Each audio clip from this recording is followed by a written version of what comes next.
Alors que les pourparlers se terminaient à la frontière entre l'Ukraine et la Biélorussie, la partie russe a simplement précisé quelques points grâce auxquels on peut prédire que des positions communes avaient été trouvées.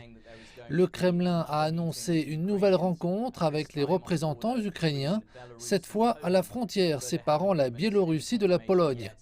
Cependant, aucune confirmation n'a été fournie à cet instant concernant l'heure ou même la date de ces nouveaux pourparlers.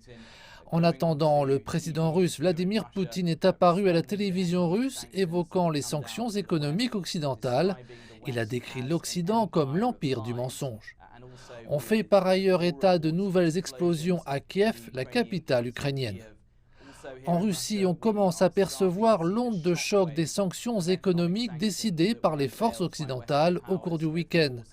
Le rouble russe s'est effondré de 30% par rapport au dollar.